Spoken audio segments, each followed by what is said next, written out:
Hi guys, Kim here, welcome to Backyard Blooms. Today we're going to talk about December gardening tasks, and I specifically have 10 gardening tasks that we're going to talk about today.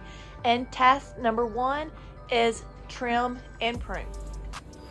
So when I talk about trim and prune, I'm really talking about most of your annuals and perennials that you have in your garden. So you can see that I have my catmint here, and a lot of the top right here is just pretty much spent. So we can go in here and just start cutting some of this old foliage off. Now I may want to keep this lower foliage here because this will still give me some great winter interest here in December. But just trim all the old stuff off like such. I do really like the look of my perennial grasses, so I'm going to leave that look right there. But you can tell I do have some spent blooms right here on the sedum that's not looking so great. Some looks still really pretty, and then some does not. So you can go in and just trim some of this dead stuff off if you'd like. You can also actually just prune that all the way back to the ground. And just to give you another example, do you see this spent bloom right here? So that's just not looking great in the garden right now, but I still have some new growth down here in the sedum. So I can come all the way back here and just prune this and take this piece completely off, which will leave you that. So to me, that looks a little bit more pleasing in the garden. So you can trim up any perennials that have any kind of dead foliage on it. Look how gorgeous these super petunias are this time of year for me. And then again, these coneflowers aren't looking great, so you can just come in and just trim all of this back like so.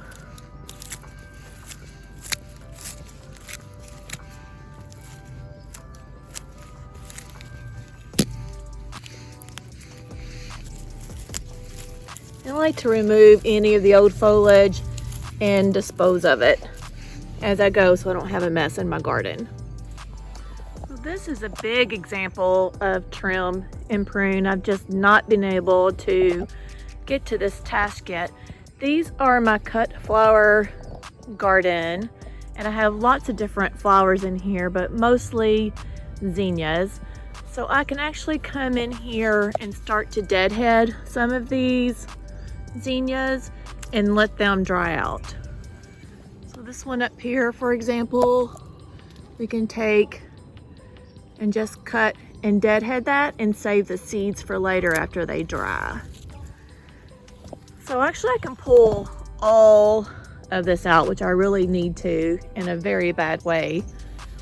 But I can just start to come in here and start to cut some of this all the way back so I can get rid of it and make it a little bit easier to dispose of. These are my Felco pruners that I absolutely love. These are Felco pruners 2, and I have that link down below. Mercy, that one's big.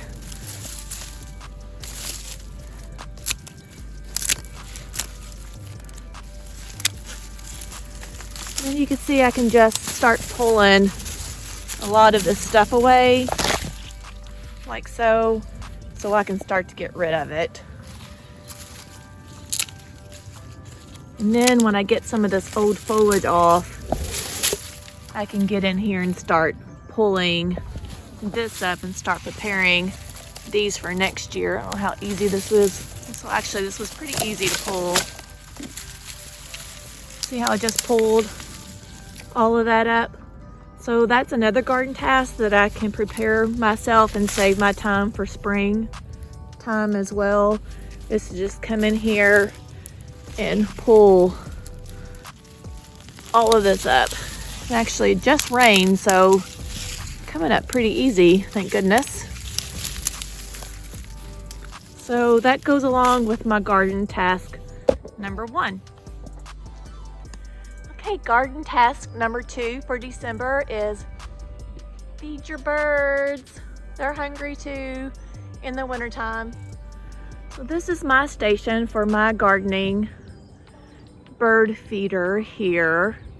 This is my favorite container right here. It's just a cylinder and it has these perches for the bigger birds like cardinals and some of the bigger birds, blue jays, but all the birds like this cylinder as well. And this one was specially made for bigger birds, but for some reason they made a mess with that one. I don't know, possibly a deer can sometimes tumble that over. And this is another one of my favorite feeders right here. Birds can perch on this as well, especially some of the bigger birds. See a bird right there that just flew off. I think that was a mockingbird right there. So my birds love me for feeding them, and I love them in return to see them in my garden. But this is one of the varieties that I like to put in my open container. It's called Chickadee Favorite. Of course, I think all the, what do you call it?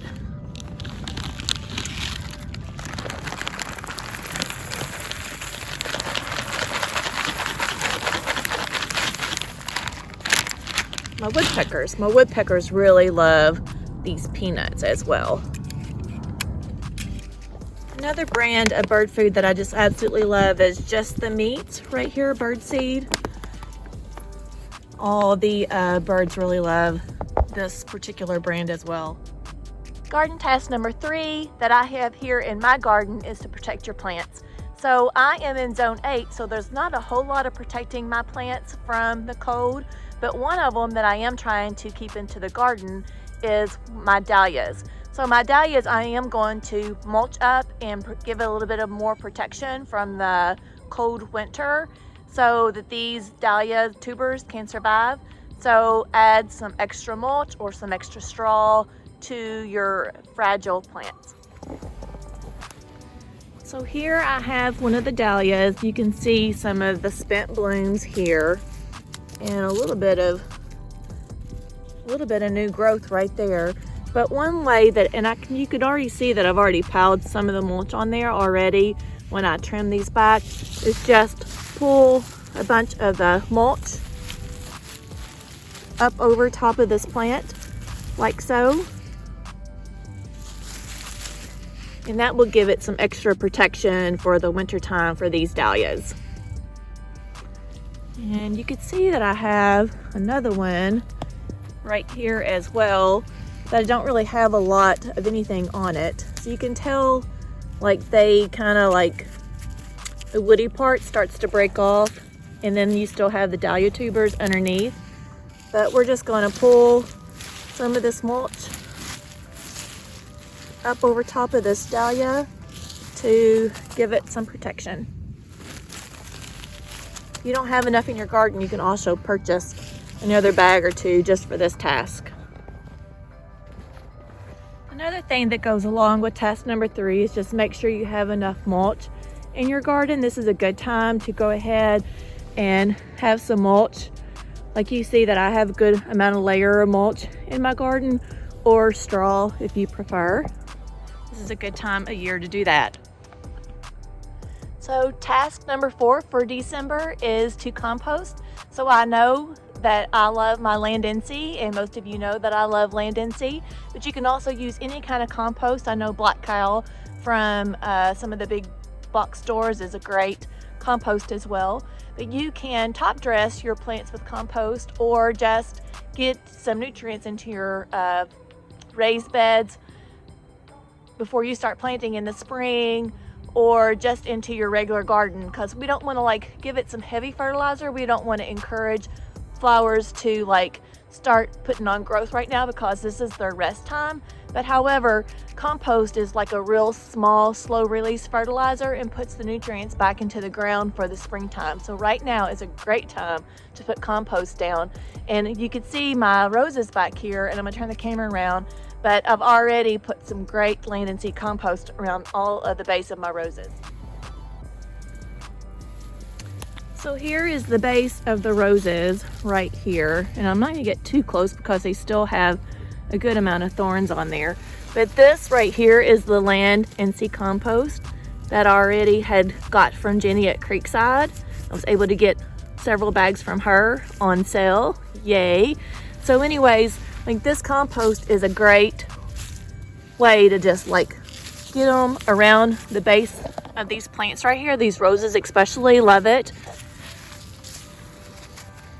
And that gives them the extra nutrients for springtime. So another added bonus to adding compost is that it does help reduce pests, believe it or not, and it helps reduce weeds. So those are two great important things for compost. Not only does it give nutrients to the plants, but it prevents pests and it prevents weed seeds as well. So task number 5 is to pre-order your seeds. So you can tell, like, I have already ordered all my seeds for the next spring time. I love floret flowers, so I have cosmos, foxglove, I have zinnias, sweet peas, just a big variety of seeds right here. And if you are into gardening, make sure you go ahead and get your seeds as well, because they might be really hard to find for next year.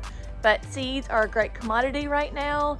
People that want a different type of variety will like go ahead and plan months and months for that variety, and I'm one of them, as you can see. So get your seeds. Gardening task number 6 is to design and plan. So this is a great time to go ahead and design your, if you want a new garden, if you want to do new containers. So I'm already thinking and starting to take pictures of different especially annuals that I want in my garden. So I love all those different combinations that Proven Winners puts out. They have like they call it a pillow, a flower pillow that has like 4 different designs, and that can give you some great ideas. You can also go on the Proven Winners website, and there's like a tab at the very top that gives you different designs for annuals. So it's a great time to go ahead and design for next year and dream. So gardening task number 7 is make sure you water your newly plants that you've already planted this past fall specifically. If you have not got rain in a week's time, make sure you still water your newly plants, because they're still going to need water. You don't want to wait till springtime and they'll look dormant and then won't come back to life for you. So make sure you water your new plants. So this was my new lilac bush that I planted here in the fall. So you can see that I'm going to go ahead and give it some water. Now I'm not going to give it a whole lot because it is going to rain today and tomorrow. But if it was not going to rain, you still need to make sure you're doing that gardening task. Also, if you have flowers in container, just like I have in this Galloway urn, you can see that I have some heuchera, some Dusty Miller, and some violas. So make sure you still give them the water that it needs, because they're not in the ground and they are going to dry out faster. Another gardening task that goes along with feeding your birds is make sure you give them water as well. So I have a pretty dirty water bath right here that I need to probably take inside and scrub and get all this dirty stuff off. So like I said, we just took this water bowl in to clean it inside to give these birds some really fresh water, as well as bird seed. Must have a bloom in there. Don't know what that is. Weird.